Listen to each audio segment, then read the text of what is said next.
the computer. Hello, everyone. We are back. Last month, we were talking about snakes and dragons, and this month, a topic that is very near and dear to me, and something that's still like growing, and the definition is expanding, maturing, and alchemizing, and that is shamanism. So today, I have with me two of my mentors and teachers and dear, dear friends. Iggy Garcia and Susan Josephine, as Dr. J. And so, you know, um, I think when people think of shamanism, they tend to think of the South American shaman, the Peruvian shaman, or that is like, if people even know what a shaman is, right? Because a lot of people, when I mention shaman, they're like, what? Shamanana, what? What did you say? But when people do know that term, they tend to think of, the shamanism of South America. So we're going to start with you, Iggy. Tell us your story, what your feelings and beliefs are on the shamanic path and role. Well, thanks, Doc, for having me on, and good to see you, Susan. I'm glad that I'm here with you. Excuse my voice is a little hoarse just because I had a little cough spell here. But yeah, so you're right up my alley in the work that I do, in the shamanic work that I do from Peru. Um, I'll start my story real quick. I'll move through these little spaces really fast. I didn't want to be a shaman. When I first started this work, it wasn't like I just woke up one day and said, I want to be a shaman. Even though in my family that we have hereditary shamans, people that the lineage is passed down through our family line. People are asked if they want to be versus like not like the old days where you were like the village, shaman, or you were there was something very mystical about it. That when I was a younger boy, my father was a shaman, my grandmother was a shaman, and my great grandmothers were shamans. And so through the family, they try to teach the lineage and teach the ways that we do our work that we do in the way we do it. And so when my grandmother said that someone had to step up, she always kind of like went, she always did this to me. And I was like, I just want to date girls, I just want to go out, I didn't want to get into 15, you're already getting primed for that. So for a long time, I didn't want to do the work, didn't want to be part of it. I just wanted to be normal, whatever normal is. And she saw something in me that, the other kids either had or didn't have, or just didn't want to do. And my path just kind of got into the metaphysical and the holistic, studying that, and, learning Reiki, learning all these other modalities. And all of a sudden, somewhere down the line, you just kind of get immersed into the work, because at home you do all these things. They use plant medicine, they use tinctures, they use all kinds of stuff at home. So it's kind of ingrained in your culture, and you learn it and why they do certain things. And, so that's kind of how I got into shamanism, is through my family. And then going to Peru, learning from shamans in Peru. You actually went to Peru, met my teacher from Peru, who, God bless him, he passed away a couple years ago. But yeah, so there were other teachers who I have had along the lines who were not necessarily shamans, but I learned a lot from them. The medicine that I've created is my own medicine, throughout incorporating it with my learning from the Peruvian shaman side. All, you see the spectral ceremonies, you see all the fire ceremony, you see all the normal things that you see, like you mentioned earlier in your opening. A lot of people recognize shamans to be from a certain region, either Siberian or Peruvian, or some type of druid from Europe, someone just different. I have this philosophy in my work, is that the world needs shamans. Okay, so I created a fusion of shamanism called urban suburban shamanism, where each country has its own medicine people. So Peru has its work and it has the way they do it. And so the United States also has its trees, it has its plants, it has its medicines, it has all its things that it incorporates, that you're used to using. We have the plants here are completely different than the plants of Peru. So I was like going, well, I'm kind of growing up here, not really much in Peru. So I decided that I'm going to try to learn from Native American healers too. So I jumped on board with the Nemanha, jumped on board with Lakotas, and I learned a lot of their ceremonies they taught me, and I incorporated and infused it all together. And that's kind of what how my medicine became the way it is. It's very open, very laughter. It's very, it's very. I don't know. You and I talked about this the other day. Like, I'm not a really big certificate kind of guy. You know, the shamanic path is a path of life path. You know, just when you think you get there, you got more to go. You know, you never stop learning. And the problem is, I run into a lot of people who want to learn from me, and they're like, "Well, I gotta get started." Well, we do some tests, we do some work, do some initiations to see if you're serious, to see if you truly want to be part of this. You know, in my country, you have to get struck by lightning 3 times. In some parts, in the Andean versions of shamanism, you know, sometimes it's metaphoric, sometimes it's literal. I've had both. I've been literally struck by lightning, and I also had lightning strike events in my life where, you know, before I was born, my mother had appendicitis. They took me out of her. The doctor said one of them was going to live. Basically, that was not me. They put me back in. They closed her up, and they wished me luck. And you know, that was one of my lightning strikes. You know, so throughout life, you know, you have all these things that happen to you. So shamanism is a very unique, very personal journey. I think what happens is everybody gets awed by the things they look on the internet, they watch, they study what they've heard, what they think it is. Some people think it's witchcraft. You know, I've heard all kinds of crazy stuff. There's all kinds of shamans to begin with in my country, let alone there are shamans who don't like to do spell casting, spell work, love incantations and stuff. I'm one of those people. I don't like doing that kind of stuff. I like to do the Mother Nature, the Gaia, the Pachamama work, where you're connecting to all the things that are rooted and they ground us and help us heal. Because these medicine journeys, these plant medicine journeys, are accelerated journeys. You don't have to necessarily have one. You do it because you want to, but you can obtain that in a slower process when you open up your heart, your spirit, your soul. And a lot of people aren't willing to do the work. Like I said earlier, the work is you. All healing is self healing. So you're constantly working on you. I'm constantly working on myself. Susan's working on herself. You're working on yourself. It never ends. So to be a shaman is a very could be a very lonely path at times. It could be a very difficult path at times. Because when you have to go in darkness with somebody else, you have to learn how to come out of that darkness. You can't get stuck in there. That's not your job. Your job is to be their guide. And so that's the difference between shamanism and a lot of other work, is that you actually necessarily you go in. When the shaman takes ayahuasca and you take ayahuasca, he's there for a reason. He's guiding that bus. So it's kind of the same things. So that's kind of where how I do my work. Just trying to incorporate what's around us, what's in your neighborhood, what's in your life, what are you connected to? The river, the birds, the plants. And every country has their versions of shamanism. We just don't hear about them a lot because we always hear about the big ones, you know, those big name type shamans. And shamanism is kind of a quiet, sedentary, just kind of do it. You don't necessarily just say, I'm a shaman. People already know. People know. You don't necessarily have to tell them, but they figure it out pretty quick because other people tell them. So, you know, there's always that controversy. True shamans don't call themselves shamans. I'm like, whatever. You know, we can get into that. It's a debate that will never end. It's just one of those things. Now, the only things I ever run into is where people don't understand what I do. So they compare me to other shamans.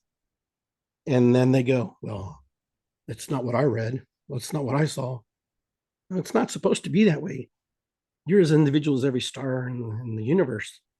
You're supposed to do it your way. You're like every snowflake that falls, every blade of grass that blows in the wind. If we were all alike, there would be no need for all of us then, right? We all have to be individuals in the work we do because we reach certain people. You touch certain people. You touch certain people. I touch certain people. There are people you will never meet. There are people that you work with that I'll never engage with because it's not my calling. It's not my journey. That wasn't my purpose. My purpose is to work with the people who fall in my lap, who fall, and they're to teach me. I'm there to learn as much as them. I'm there to teach them. You know, I'm the student. I'm also the teacher in the process. And I think that's why it works for me. knowing that I have something to learn from you too. It's not just about me. It's not just about what I know. It's about what I know and how I help you to unlock those things that you have inside of you, that you personally are wounded with. Those those little holes, those little pockets of Swiss cheese. We go into soul retrieval and try to fill those all back up because something else, the universe doesn't like a void. The universe will fill it with something. And whatever that is, we find things to fill it with. So that's the short version of what I do.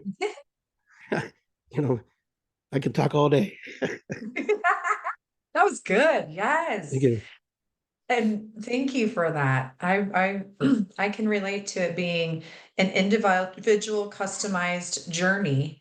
And we've talked about for years now, like the certificate, there is no certification for it.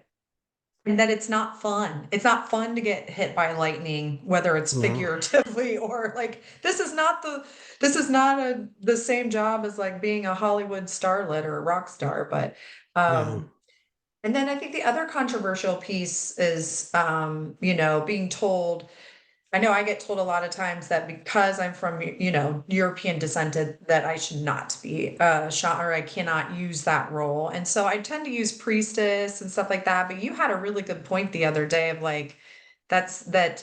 Well, you sent me that video on cultural appropriation. It was so and that's the thing though. People are really like, especially in America, like, oh, you're cultural appropriating by being a shaman. I think there's a very popular word right now, cultural appropriation in this country.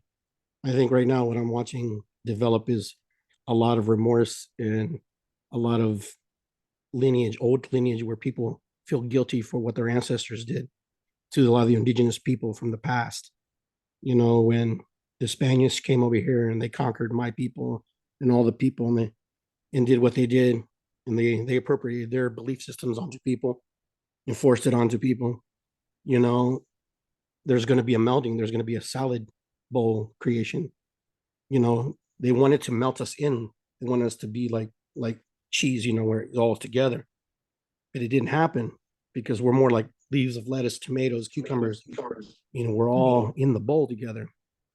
And so the Spanish, when they came here, they wanted them to become Christians. They wanted them to be slaves. They wanted to be in, they needed their resources.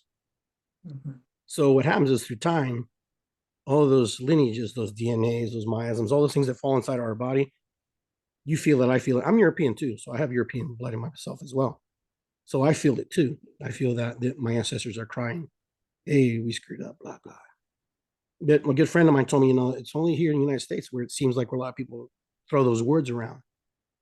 And they throw it around because they think they want to be protective. They want to protect someone's cultures. And that's respectful. I get that. But in Peruvian shamanism, we want to share. We want you to learn. It's important for us to learn because that's the rainbow prophecy. That's the condor, the eagle. It's the Hopis and the Incas coming together, carrying the water, running, sharing that one day a new tribe of people will emerge because of the mixings of the salad bowl. A new group of people will appear. That's you, that's me, and Susan. We can't help that we're not 100%. No one's 100%. We can't help it. We just know our calling. We have our call. We have our papers, our orders to show up and be there and be present. Like when I showed you that video, most of the people that were asking, they were Caucasians and blacks. They were asking them people, oh, your guy was wearing Mexican hat, Susan. And he had this little thing. He was, do you think this is fun? And I was like, no, you're culturally appropriating, because it's not your culture. She no longer rips a mustache off. But he goes to another neighborhood where there's people from Mexico. And he asked them, what do you think about how they loved it? They thought it was amazing. They thought it was beautiful. They just thought it was, this guy, he wants to be like us. It really depends who you ask and where you fall. The thing is not to be afraid to stand in your power when you do the work that you want to do. Don't ever let anybody steal that from you. No matter what, because as soon as you finish that conversation, they're off doing something else and they already forgot about you. So the point is you just keep moving in the direction you're called to do. Oh, thank you so much. That's very powerful. Welcome.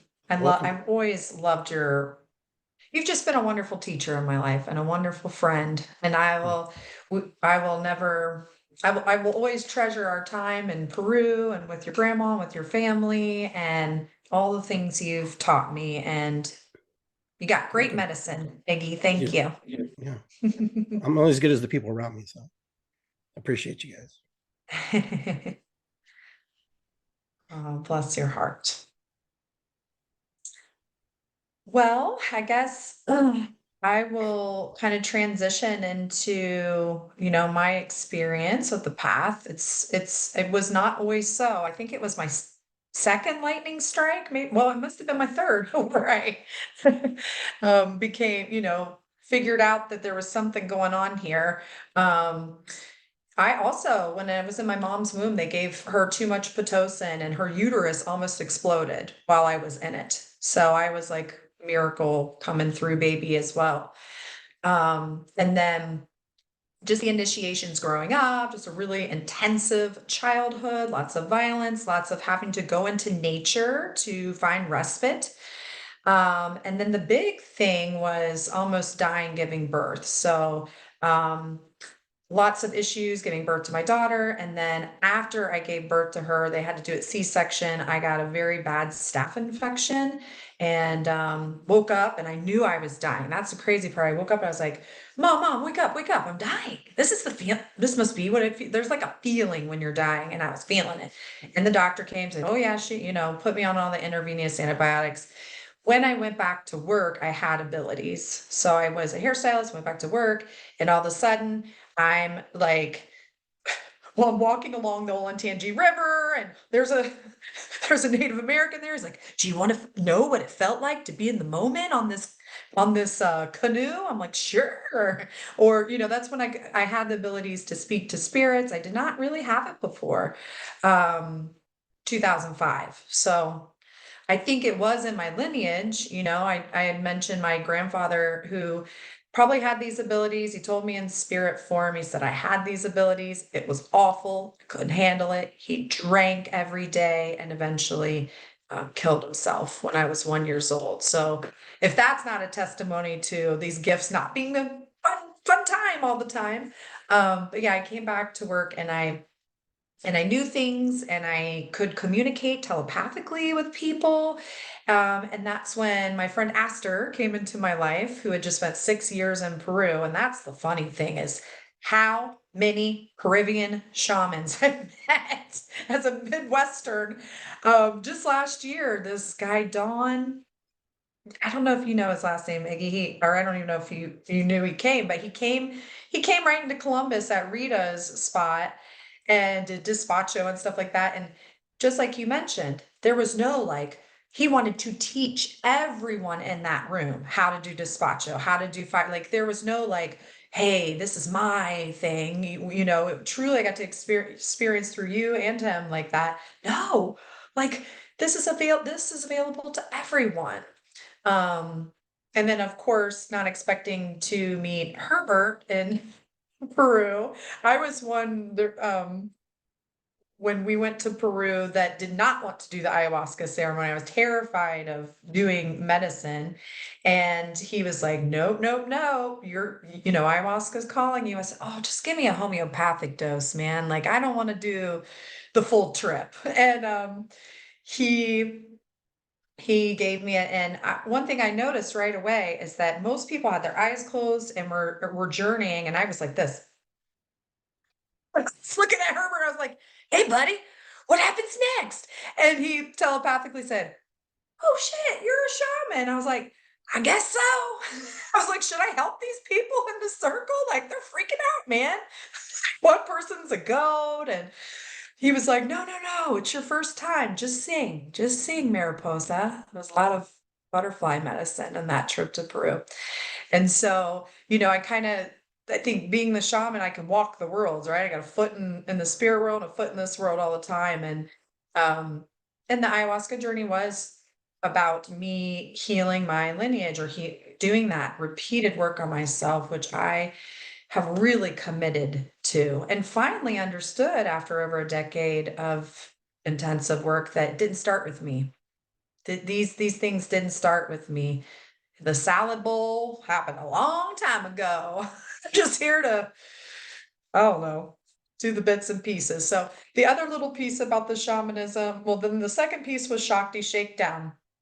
Shakti Shakedown started, it's a static dance party, shamanic style dance party, very urban, very talk about a fancy new kind of salad, right? The kind with fruit in it and like it was designer dressing. Like this is a salad I think that was never done before my dance party. And I was just like, I want to have fun. But it's so interesting how all the elements led leading up to it and how it happened and how it showed me more of my shamanic abilities.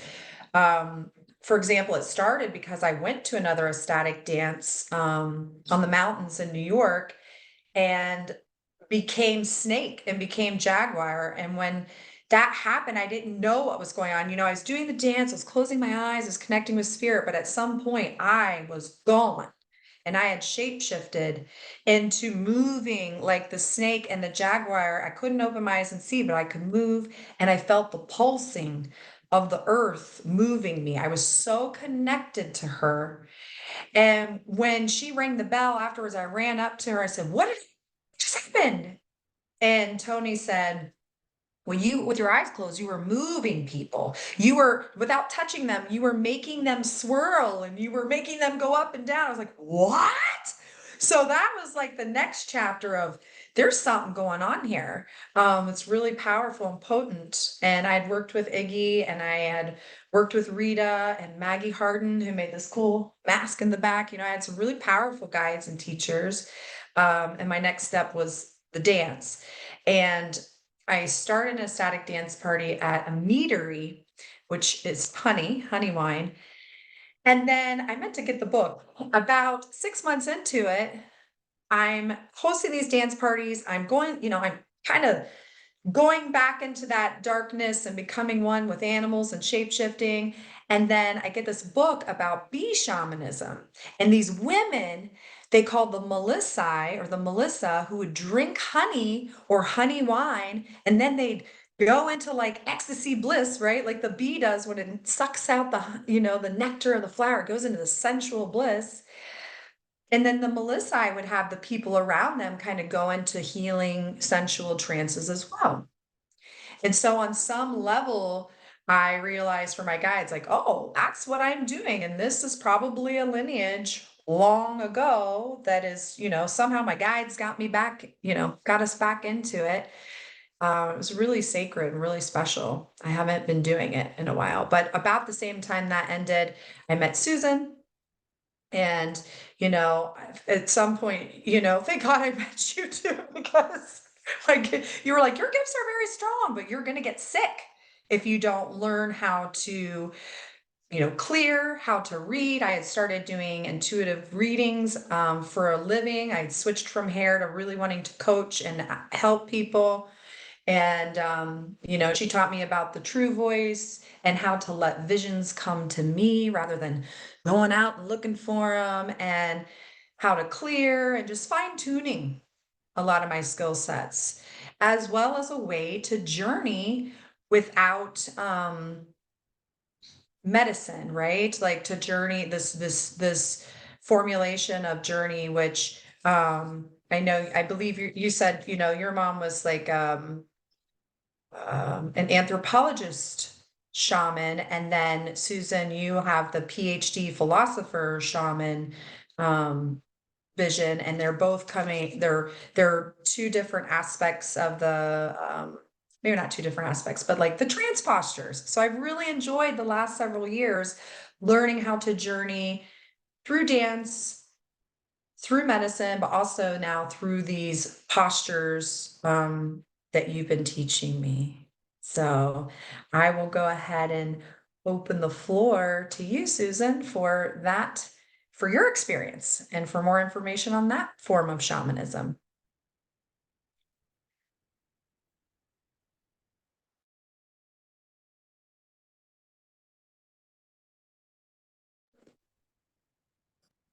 Okay, there. So I'd like to start by telling a little bit about my mother's journey. She she's a European, born and raised in Transylvania from German parents right after the First World War. And then during the Second World War, she was a Dolmetscher, so that's a simultaneous translator for the German government. And I was born at around the end of the Second World War in Germany, and she was a translator. And then at some point or another, she read Betty Friedan and decided, like, man, women have to be liberated. And she went to college and became an anthropologist. What she did with her PhD was to study glossolalia, speaking in tongues. And she did that in Mexico, Yucatan. She was extremely good with languages. She knew like 13 languages or something like that. And so she became fluent in Mayan, and then she wrote a book about it and so on. And she speaking in tongues, and she investigated that as a skill and learned about that. So that already she was interested in altered state of consciousness and in religion. Then she and my father bought a piece of property, I think 274 acres, something like that, of badlands in New Mexico between Santa Fe and Española. And this was right on one side was a Native American and Pueblo, a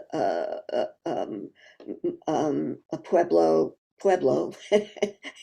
reservation, and but that Pueblo reservation did not want this land because they thought it was haunted. There were two pueblos on it, ruins of two pueblos on it, who had, all of the Indians had been killed off by the Spanish a couple centuries earlier. And there was a artifact, or a stone lion, so a stone, sandstone, huge sandstone statue, but it wasn't. It was made by the wind, and it looked like a mountain lion. And the natives would come onto my mother's property and leave gifts to that statue. And my mother, she was trying to interview Pueblo Native Americans, asking them about their religious practices. They didn't want to tell her. They didn't want anybody to know. They were keeping it secret. The West, the Europeans had already, so to speak, raped their cultures. They didn't want to give any more.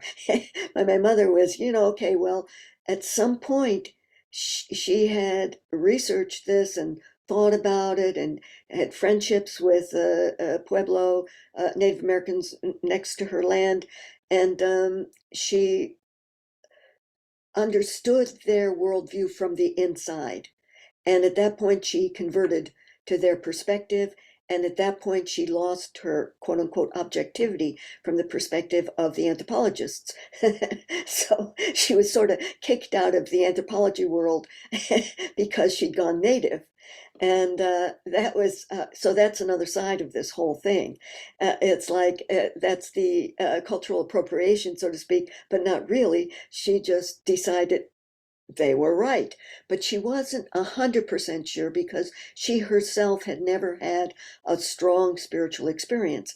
And so one of these, my husband and I and my used to every summer we would go to New Mexico, and we would live in a tent in the outback there. There was no bathrooms, no humans for miles in any direction. To get there, you had to drive through a riverbed.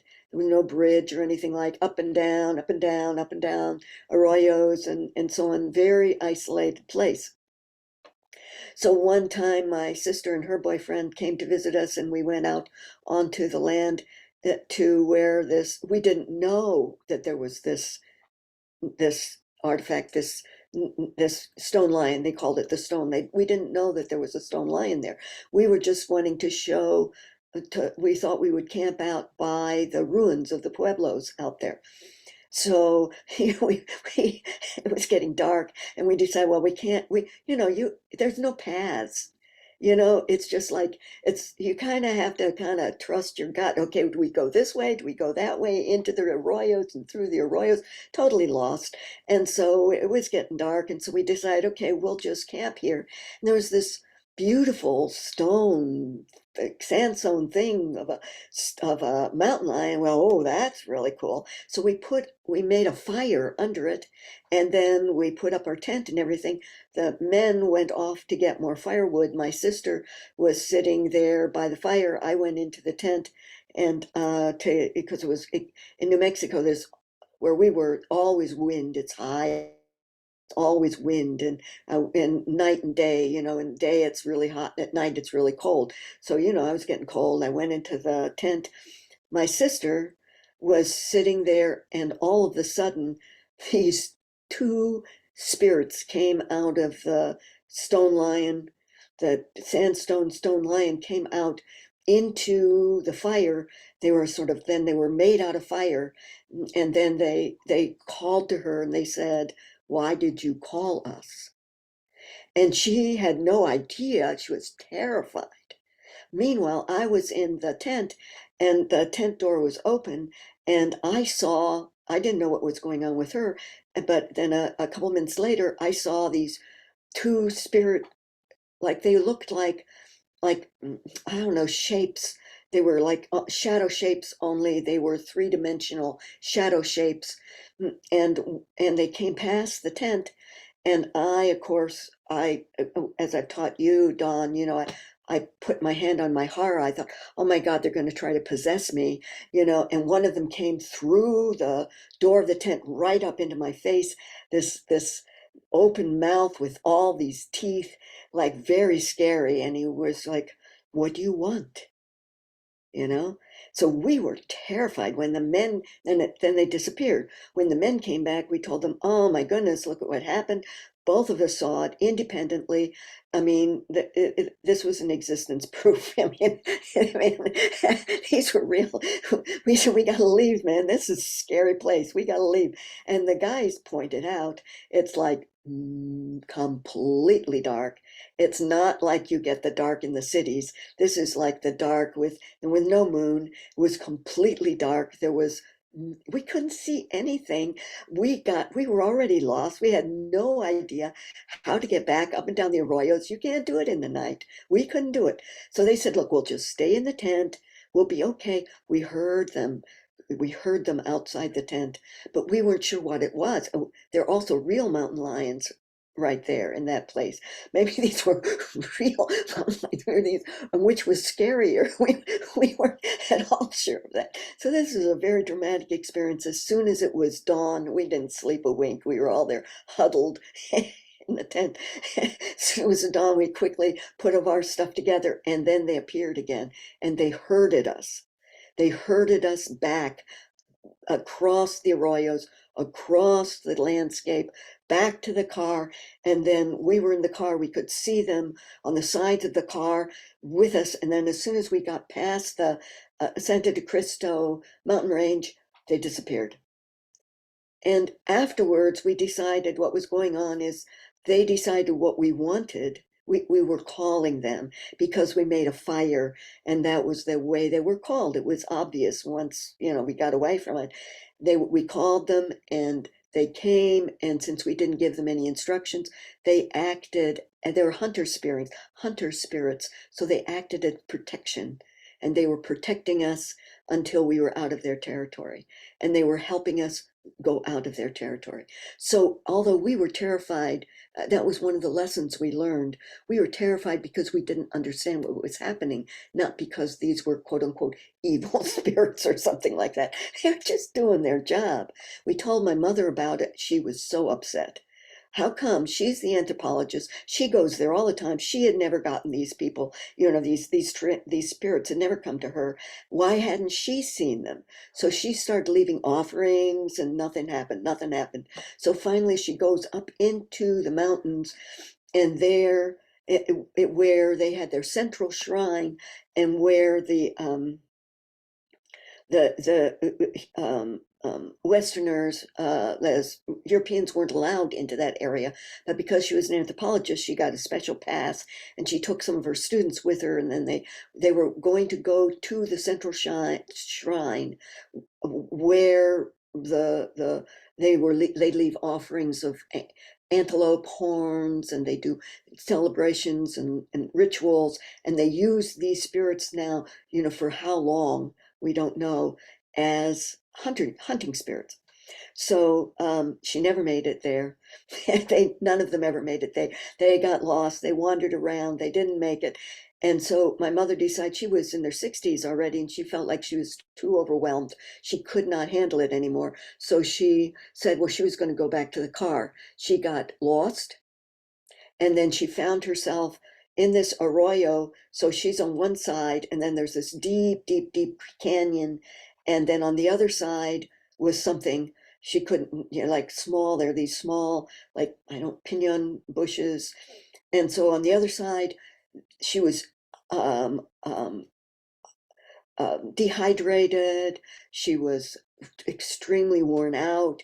She was all of this. She was having a difficult time breathing.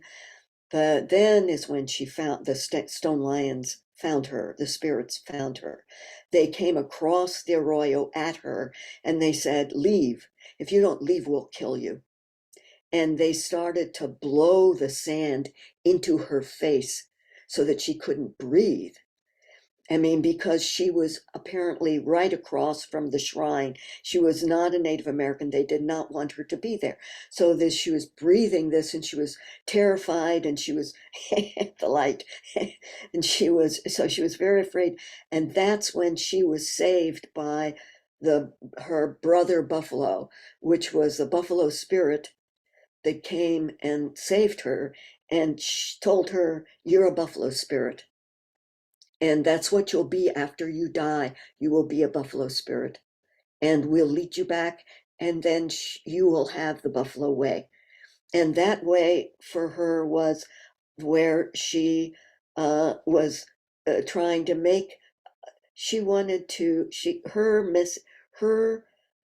mission in life at that point, then, as they gave it to her, they gave her her life. This is like you were saying with the lightning strikes. Iggy was saying this was this was about three of them. What I mean? This was her lightning strikes. This was, and from our perspective, from my perspective, it was her ego death. It was her death rebirth, or her shaman death rebirth, where she then understood her mission, her true name as Buffalo Seed Woman, and what she needed to do with her life. And that's then when she discovered about the posture trances, which is what I've been doing for the last 40 years. I learned it from her, which are these, you take these postures that the ancients have put into their art. And it turns out, if you take the posture while listening to the rattle at a certain rhythm, and in a sacred space, you have even people who have no shaman experience can then experience the alternate reality. And they very, depending upon the posture, you turn into a snake or a jaguar, or or a goddess visits, or you go to a special place. We're going to do one in a couple of weeks, where we communicate with the ancestors, go to the land of the dead, and all of these things that she then discovered as these postures of the ancients. And so that was her path. But she never, in that sense, because she then traveled the world, and there are maybe 4 institutes that, as far as I know, there are at least 4 institutes now worldwide. I think one in Mesoamerica, so Central America. I think one in Brazil. I think there's one in Austria. There's one in the United States, where, but I'm not exactly sure about what is current, but basically where they teach this particular way of communicating with the trance world. Now, what this means in terms of the issue of the white shaman, my mother was a European, but she was given this technology by the spirit world. And this is not something any contemporary culture does. No, none of the living cultures do that. They do trance dancing, they do medicine, as Iggy was talking about, the ayahuasca and that kind of thing, but they don't hold a particular posture while somebody rattles in a sacred space. This is something that was given to her as a message, as a revelation through her contact with the buffalo spirits who were coming because of the white buffalo calf woman prophecy, which is a whole nother thing. We did a podcast on that some time ago. Basically, it's the beginning of a new age, and we need a new spirituality for the new age. And this is a piece of it that they gave her for her to give to the world. So she gave it to me. I'm giving it to as many people as I can. My own story. So that's my mother's story. It's like, and why I give that story first is because that's the idea is that we're in a new age. We're at the beginning of the new age. Everything's changing. We need to adapt to that, and we need to create a harmony between this world and the spirit world. We're out of harmony, and we need to reestablish that harmony. Now, I've never done in my own life, I've never done healing medicine as clearly Iggy is doing, very profound. I really respect that. But my journey is from a Buddhist perspective. I had when I was a child, I remembered my past life with a mantra from that life, which is how the string from the past life to this life came through with a mantra. So I had this mantra, and I remembered this past life, the past life, but I was told, and I was always told, this is crazy. You are, what are you, schizophrenic? What is this? You know, you hear voices, you have visions, absolutely crazy, right? And so I came to it when I was a teenager. I started reading tea leaves, and then I got the shock. The first time I did the tea leaf reading, I read somebody, and I said his brother was going to have a motorcycle accident and possibly die. His brother had a motorcycle accident and died. He decided I had cursed him, and I was evil. I was the devil.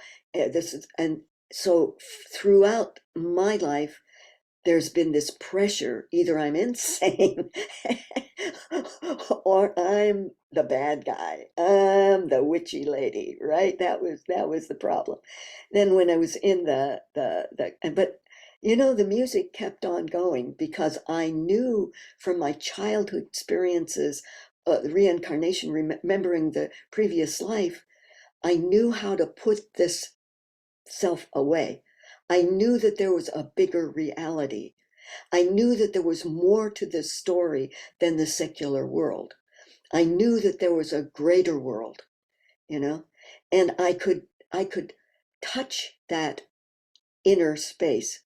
So the first time I did it with tea leaves reading, and then after that, I graduated to crumpled cellophane from cigarette packs to read the future. And then it occurred to me at some point because I used to go to parties and read people's futures, and I did a lot of it then in my teenage years and through my 20s. And then it occurred to me, I don't need that. All I have to do is go to the place, you know, just go to the place, and then I can see into people. And then I had to learn not to look, because this is very private. And I did not feel that I had the right to just be looking into people and saying, because the secrets are always the thing that comes up first. You know, so for example, somebody asked me to at a somebody asked me to read somebody across the room because they were thinking of renting him a room in their house. And so, okay, I looked at him and I saw a little version of him, like kind of playing in the bath, and he was, and I thought, oh, why am I seeing him as a kid? He noticed I was looking at him. He came across the room. He said, "Why are you looking at me so strangely? You know, what's wrong with you? What are you doing?" And and I said, "Well, and I mean, I was reading you for this woman. What did you see?" And I said, "Well, I saw this little person that looked a lot like you." "How did you know? Who told you?" It turns out he had a son, and he had this illegitimate son, and he was keeping it a secret. And I saw it. I didn't know that was what I was seeing, but it taught me the lesson. I had to be very careful not to do it, as well as knowing how to do it. So then I had in the coming period, the Tibetan Buddhism came in. There, this is all getting too long, so I won't go into the details. But basically, I learned. I was very sick, and I spent 6 months in bed, and I learned to how about the chakras, and I learned about energy centers in the body, and I could go in, and I could. If you go in, there are deities inside, and there are worlds inside, and it's huge inside. And I figured out how to reprogram my mind so that I had lots and lots of hangups from my childhood. Had lots of traumatic experiences as a child, and I learned to go to the place of mirror marks in my head, so to speak, in that greater reality, and erase some of that stuff and clean house, you know. And so a part of the message there, what you're saying is, it ain't a happy ride, but yet it's a lifelong ride. Now I've got a PhD in philosophy. I'm a retired philosophy professor. I taught for 39 years at the Columbus College of Art and Design. I'm an artist. I hid all of that stuff from everybody except my family and my fellow travelers. I did, I did for about 10 years, I did cultivating bliss retreats because of all of the understandings I had from when I looked into the chakras.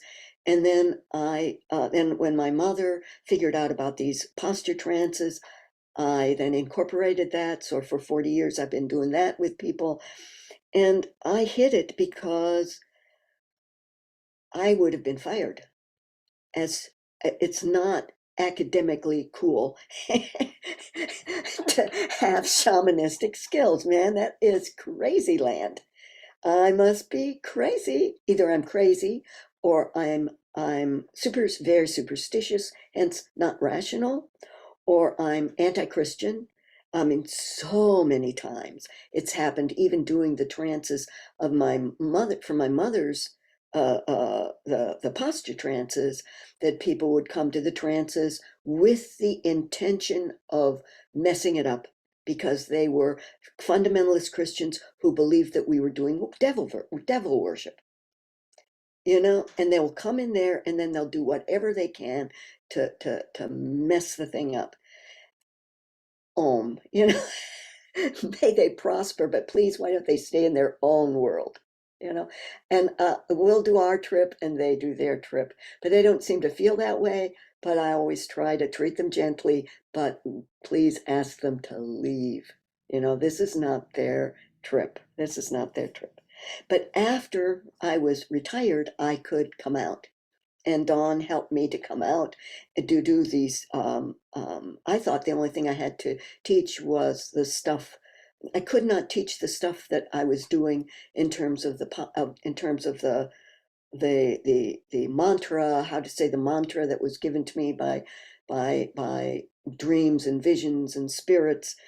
I cannot tell that to people except in person or maybe Zoomishly, but because it's too powerful, and people could hurt themselves if they knew this, who were not ready for it. because you can go to places where you cannot come back unless you know the path back.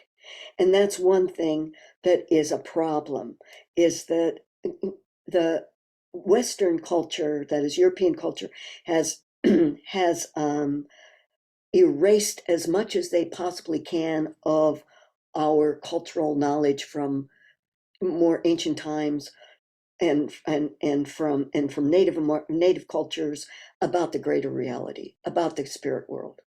They've tried to erase it all from our consciousness. So they've killed it off, and so they're skeptical of European types being shaman, because, I mean, what do we know?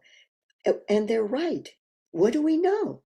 But on the other hand, some of us are born with this inside us, and it's a road we cannot walk. I tried not to walk it, and I was not successful. And now I'm in all these podcasts and in these gatherings stuff. I'm coming out with this. We need this. We're coming at the beginning of a new age, and we need people to recreate a harmony between this world and the greater reality. And the nice thing about the posture trances is that they let people who have no shaman skills whatsoever taste the greater reality and wake that part up in themselves. You know, they wake up their own intuitive knowledge. Like I say, I don't do any healing magic, because one, I've remembered 4 incarnations. One of them, I get burned at the stake for being a healer. And I think that's what set that up for me inside. I always say, no, no, can't do that. Don't do that. Don't go there. That's too visible. Then they'll get you. And so I respect your bravery doing that, doing that. But people are gullible now, because they, in our Western culture, because they can't, they're so far away from it that they don't know what it looks like, and they don't know when it's real and when it's fake. So, for example, and we're going to do a podcast about the spiritualist movement and channeling as a way of doing spirit things.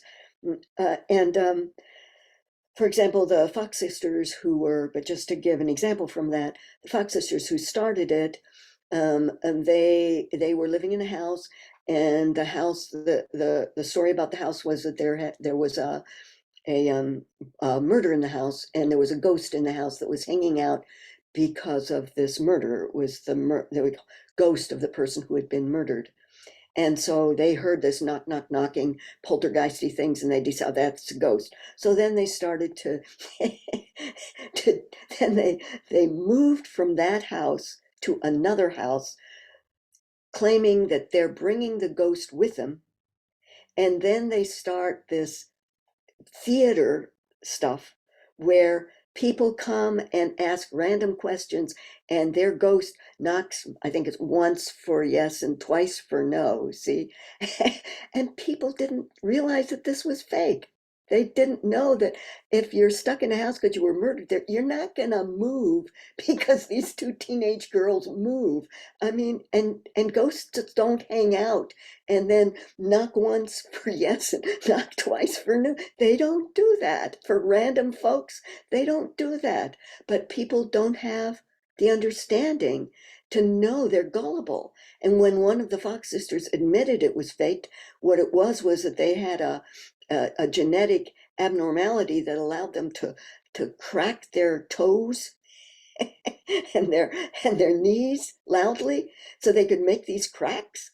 And so that was the spirit. The spirit was one of them. Okay, spirit, come and tell Henry whether he's going to marry this lady Elizabeth. And crack, crack. That's what they were doing, and people ate it up. So they're gullible because our background culture tells us it's dangerous. They don't tell us it's dangerous. They tell us it's fake. It's fake. And we don't know what it is, you know? So, and people who, the wannabe shaman, they're wannabe shamans who think it's, as I said, that it's unicorns and butterflies. You know, they think, "Ah, I can just do this. It's a lot of party. It's so sweet. I got the talent. You know, I can read it in a book. You know, if you see this, then this is what it means because this is what the book says. If you're a shaman, you know, as Iggy was saying, every case is its own story. It's not by the rule. There are no rules that fit everybody. So I know somebody who went to this one, you know, and that somebody told, they so they had a trance and they saw a owl, and then the guy told them, oh well, I look it up in the book. Oh, owl means death. And the guy said, oh my God, I'm going to die. I look at him and say, no, no, it's not, it's wisdom. You had opened your eyes. The trance let you open your spirit eyes. And so it's everybody's different. And that's one thing they don't know. Another thing they don't know is that it's dangerous and that you can make really bad mistakes. And that how you approach the spirit world, it reflects that. So I had a woman come to me at some point saying, oh, you got to liberate me. I've got these ghosts are all around. Well, okay, tell me the story. What do they say? She said, well, they're demons. And when they come, I shout at them and I get angry and I tell them to go away. Well, how do you know they're demons? Well, all spirits are demons. Okay, well, then why do you call them? For her, it was game. It was pretend. You know, it was Hmm. pretend. And I Wow. can see you're looking at the watch. But so the idea is that they can't tell a real one from a fake one, except if they claim that, you know, if they have credentials. You know, you got to have credentials. And we're, and I think Iggy already mentioned this. We're in a new age, where we need shaman. We need to help to remember the spirit paths that each of us are walking. And for me, I've taken a vow to help people find their own path, not my path, their path. You know, Mhm. I'm trying to help them find their path. And I do the practices that I feel. I carefully parameterize it so that it's safe for them, given where they're coming from, and so that it gives them some sense of insight about their own reality, their own path, their own destiny. And that, I think, we need shaman, independent of whether they're European or not. Shaman are born, you know. And you have to have, as you say, the lightning strikes. You gotta put the ego away. If you've got your ego right here in your face and you're saying, ooh, I'm so strong, I'm so powerful, you can't see anything. It saps your power. It doesn't make you more powerful, it makes you less powerful. Put the ego away, and that then helps uh, walk walk the path. So Yes. And you don't even, for me, it's not like I was like, oh, I'm going to try to put my ego away. It was like, bam, almost die. Bam, watch your daughter almost die. Bam, like the lightning just, it'll do it for you. What's it called? absolutely, I think absolutely. Iggy calls it the hollow bone, and in you, Susan called it the true voice. It's like those Absolutely. deaths make us go, I don't know what's going on. I don't know. So I'm open to hearing, and it just pours through. Exactly. And that's how it was for me too. It was in the coming period where I had those 6 months where I was bedridden. I mean, I faced death and I figured it out. It's like, oh, Mhm. shoot, I have no idea, but I know it's not that ego guy. Who's I can that? I put don't that even away. remember who And that of was course, now. that's part of the reincarnation story. For me, this isn't the only life. And I'm not claiming everybody reincarnates and everybody has to believe in reincarnation. Everybody goes their own path. But for Yeah. me, that's the path. And that's what gave me the wisdom to know this isn't the ultimate thing. This is just a vehicle. This body is just this vehicle to help me uh, uh, uh, perform the vows that I've made. Beautiful. Well, so just to summarize, it sounds like just like in the world of being a chef or being a hairstylist or being a painter, similar to those, all shamans do it differently. They get their own unique tools, we get our own unique inspiration. It's all valid and it's all ever evolving. So thank you guys so much for coming. Iggy, do you have any last thing that popped up that you wanted to say before we close? Oh, let me unmute you here. First, can you hear me? Yeah. Yes. First of all, I want to say thank you, both of you, for allowing me to come on your show and be here with you and share a little piece of part of my story. Beautiful story, amazing, Susan. That was I just felt that energy was amazing. And I hope that we just continue doing what we're called to do, and it's always unfolding. So I'm excited. I'm excited that you are stepping into what you feel you need to do to share. And this was really cool to be here and hang out with both of you. So not a whole lot to say, but I was nice to be amongst like-minded individuals who Yeah. see the world in a much different way.